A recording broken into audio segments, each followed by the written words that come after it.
तहरीर अल शाम के हमले पर संयुक्त राष्ट्र पर कल इमरजेंसी बैठक बुलाई गई है।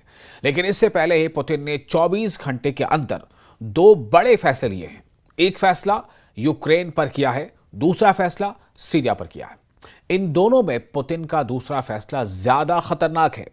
इस वक्त एलेप्पो में जिस अर्दोआन ब्रिगेड को देखकर सीरिया की फौज पीछे हट गई है, उसे जड़ से खत्म करने के लिए पुतिन ने अपने जालिम जनरल अलेक्जेंडर चैको को सीरिया की कमान सौंपी है।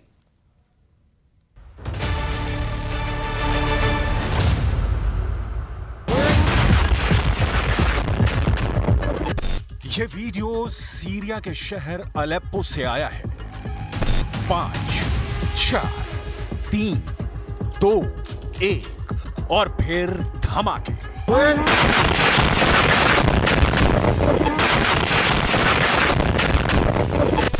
सीरिया के अलेप्पो में हयात तहरीर अल शाम के आतंकी जश्न मना रहे थे, तभी पुतिन के फाइटर जेट ने बम गिरा दिए।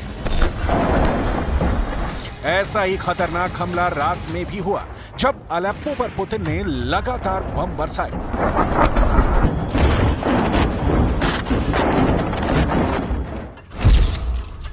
पुतिन का इरादा साफ है। पुतिन ने सीरिया के नए युद्ध को 48 घंटे में खत्म करने का फैसला कर लिया है। पुतिन नहीं चाहते कि सीरिया का युद्ध फिलिस्तीन के गाजा जैसा बन जाए, या फिर लेबनान में तब्दील हो जाए, या फिर यूक्रेन बन जाए और सीरिया फिर से ऐसी जंग की चपेट में आ जाए जिसकी आग बुझाने में महीनों नहीं बल्कि कई साल लग जाएं। दुनिया ये आग लंबे अरसे से अपने टीवी और मोबाइल स्क्रीन पर देख रही है और पुतिन अब सीरिया की चिंगारी को बड़ी आग में बदलने से पहले बुझा देना चाहते हैं।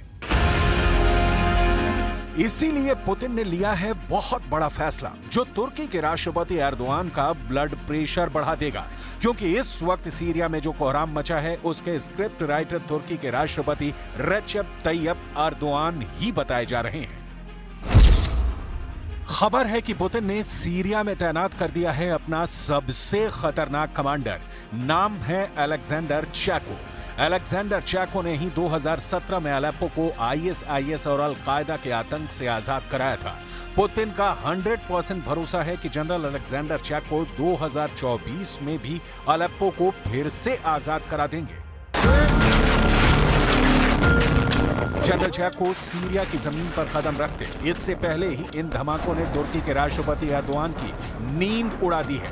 ये धमाके बता रहे हैं कि पुतिन का जनरल बहुत खतरनाक है और वो दुश्मनों को मार डालने में यकीन रखता है, वो दूसरा मौका नहीं देता। जनरल अलेक्जेंडर चैको के बारे में कहा जाता है कि वो मारते 34 हैं और गिनते सिर्फ 1 हैं। इस आंकड़े के पीछे है तुर्की का बहुत बड़ा खौफ। तुर्की को लग रहा है कि जनरल चैको उसका सीरिया गेम खराब कर देंगे। तुर्की को पता चल गया है कि एर्दोआन ने अलेप्पो से शुरुआत करके जो बिसात बिछाई है उस पर पुतिन का जनरल फिर से पानी फेर देगा। जनरल चैको की तैनाती पर टर्की टुडे की यह खबर देखिए। तुर्की का मानना है कि इस रशियन कमांडर ने तुर्की के 34 सैनिकों को मौत के घाट उतारा था। जनरल अलेक्जेंडर चैको यूक्रेन के खार्किव का मोर्चा संभाल चुके हैं और अब उनके पास सीरिया की जिम्मेदारी है, क्योंकि सीरिया में वो 2017 में भी कामयाब रहे हैं, जब अलेप्पो को इन्हीं आतंकवादियों से रूस ने आजाद करवाया था। 7 जनवरी 2020 को क्रेमलिन में ली गई ये तस्वीर देखिए। सामने पुतिन है, उनके तत्कालीन रक्षा मंत्री सर्गेई शोइगु हैं और साथ में बैठे हैं जनरल अलेक्जेंडर चैको, और तीनों बात कर रहे हैं सीरिया के राष्ट्रपति बशर अल असद से। यानी जब मामला सीरिया का होता है तो पुतिन जनरल चैको को याद करते हैं। इस बार भी जनरल चैको के सामने चैलेंज आसान नहीं है। आतंकी गुट हयात तहरीर अल शाम को तुर्की से पूरी मदद मिल रही है। अलेप्पो, जो सीरिया का दूसरा सबसे बड़ा शहर है, आईएसआईएस और अल कायदा के आतंकियों से भरे संगठन ने अलेप्पो पर पूरी तरह से कब्जा कर लिया है। सरकारी इमारतों से लेकर एयरपोर्ट, पुलिस थानों से लेकर जेल की दीवारों तक, चौक चौराहों से लेकर अलेप्पो की गली गली तक हयात तहरीर अल शाम का कब्जा है। 7 जनवरी 2020 को जब सीरिया के राष्ट्रपति बशर अल असद रूस गए थे, तब जनरल चैको ने पुतिन के सामने उनको सीरिया के मोर्चों पर पूरी रिपोर्ट दी थी।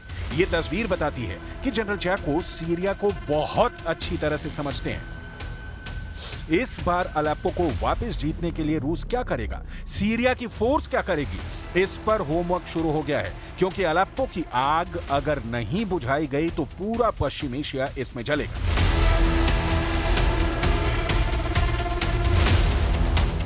ये दो वीडियो देखिए।